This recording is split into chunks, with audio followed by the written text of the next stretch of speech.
l'église, numéro 1, doit être vierge. Quand tu te présentes à Christ, oublie tout ce que tu as connu avant. Les anciennes traditions, les choses de ta famille, les hôtels familiaux. Bien-aimé dans le Seigneur, une épouse doit se présenter vierge. Tu viens comme si tu ne sais rien, tu n'as rien, tu viens vide. Afin que Christ se remplisse de son amour, de sa connaissance et de sa gloire. Nous venons à Christ avec notre intelligence. On a fait trop d'études. On philosophe avec le Seigneur. Non, il n'y a pas de philosophie à l'église. D'abord, Jésus même utilisait pour confondre la sagesse des intelligents et des sages. Il prend les pécheurs, les gens qui ne valaient rien dans la société. Il les établit, il les équipe, il les remplit et les envoie en mission. Là où ta sagesse et ton intelligence s'arrêtent, c'est là où celle de Dieu commence. Une église vierge. Voilà comment tu dois te présenter. Une église d'abord vierge, une épouse vierge. Deuxième étape pour le mariage. Soigne ton comportement. Ce qui veut dire, travaille ce qu'on appelle la parure intérieure. Reçois le fruit de l'esprit. Galates 5, verset 22, 24 nous parle du fruit de l'esprit. L'amour, la paix, la douceur, la patience, la fidélité, la bénignité. Donc avant que Christ ne revienne, le fruit de l'esprit doit être en toi. Tu dois être une épouse ou une future épouse déjà préparée. Tu dois apprendre à te soumettre à lui.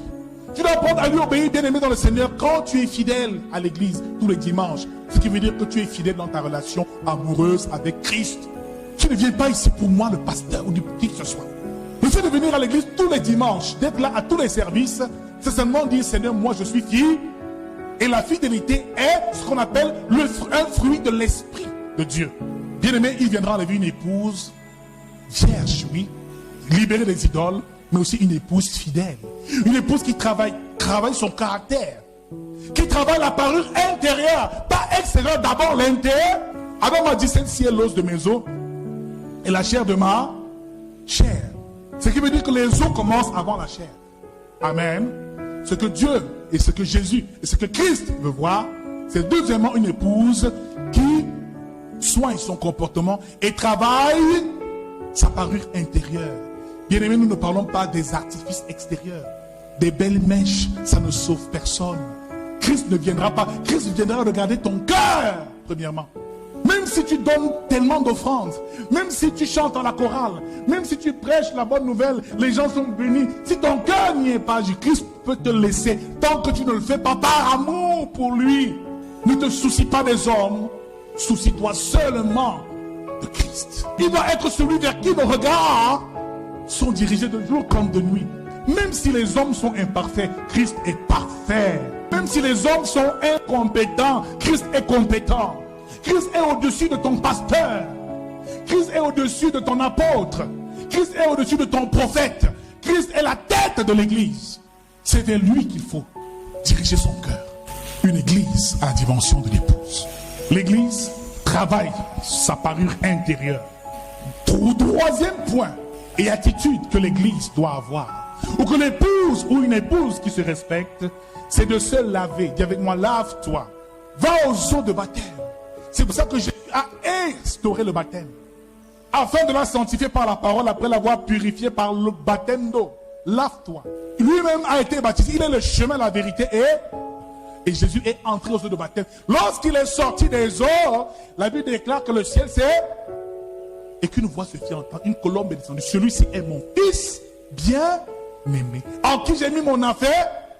Donc toi, enfant de Dieu, toi, épouse, qui veut aller à la rencontre de l'époux, il faut que tu aies reçu ton baptême. Parce que quand le baptême est reçu, le ciel s'ouvre. La Christ peut te parler. Dieu peut te parler. Ton ciel est ouvert. Se laver afin de se purifier pour se présenter aux noces, pour se présenter devant son époux.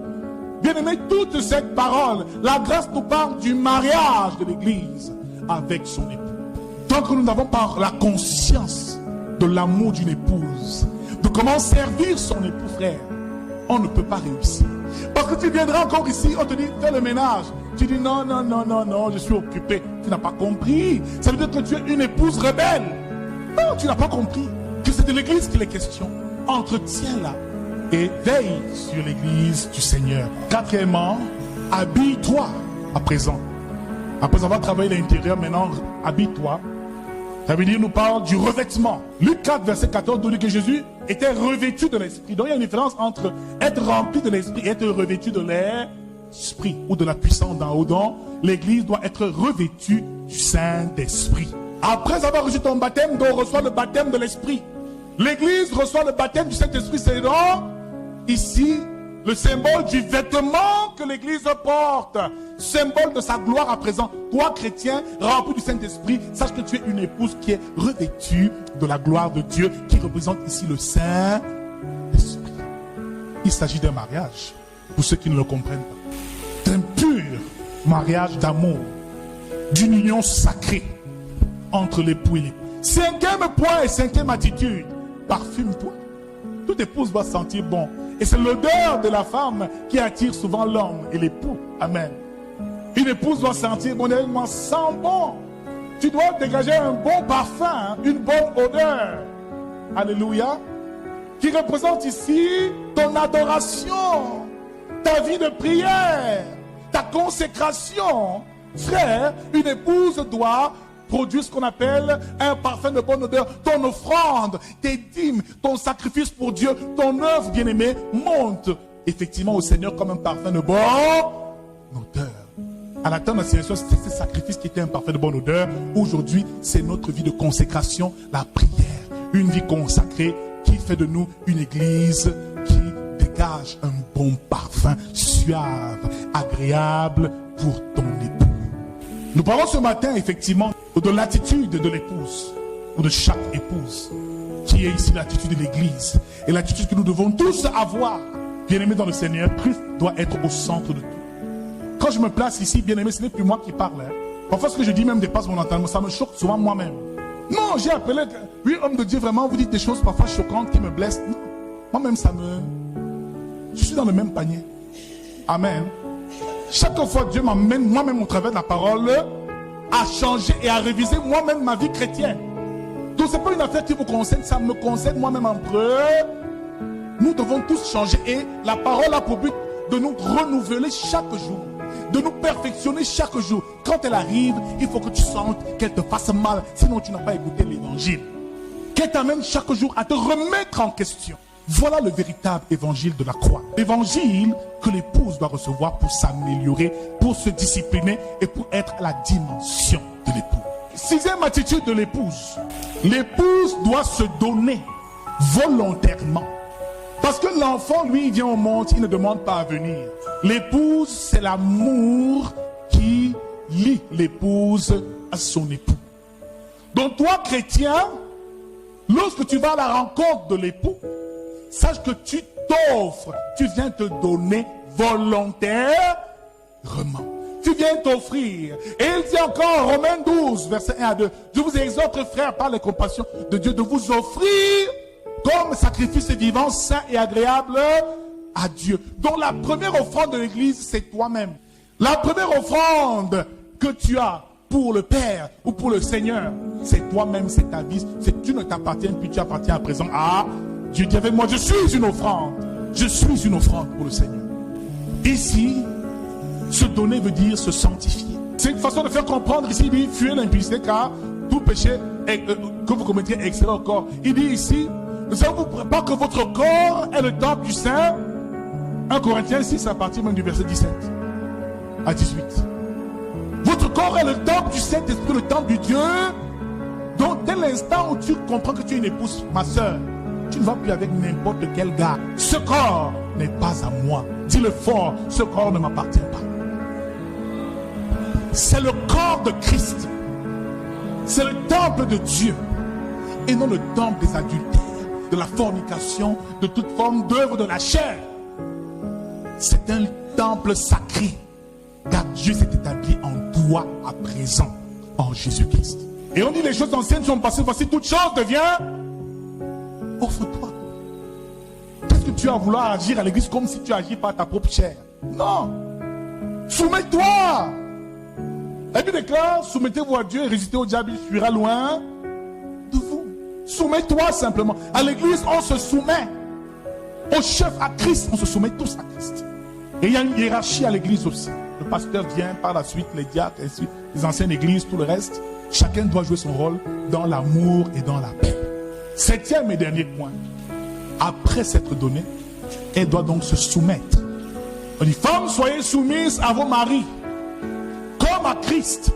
Ce qui veut dire que l'Église doit être soumise à Christ. Tout ce qu'on fait ici, c'est Christ qui est celui-là même qui juge. Tu dois voir l'attitude et l'état de nos cœurs. Ce n'est pas un homme. À l'église, il n'y a pas de jugement possible. Même si une sœur vient ici, avec les mèches jusqu'ici, les cheveux blancs, et qu'elle fume un mégot de cigarette d'eau avant d'entrer, quand elle entre, on la recueille avec amour. Alléluia. Même si elle est avec une minute jupe ici, là, elle a même peur, elle s'assied, même elle n'arrive même pas. Hein? On peut tout voir. Quand tu tournes les yeux comme ça, tu dis, hey, Seigneur, fais grâce. Amen. Chaque jour qui va passer, Christ va la transformer. C'est Dieu qui transforme. C'est le Père qui transforme.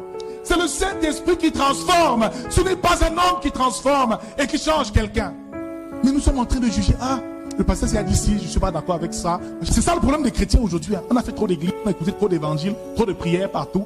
Quand tu arrives ici, parfois même tu dis des choses avant que le pasteur ait fini la phrase, tu as fini la phrase avant lui. Frère, non, ce n'est pas notre rôle. Ici, on reçoit seulement la parole qu'on soumet à Christ à présent. L'église est pour ceux qui veulent recevoir de Christ. Il n'est pas pour ceux qui savent déjà. L'église est pour les enfants qui ont soif d'apprendre de Christ.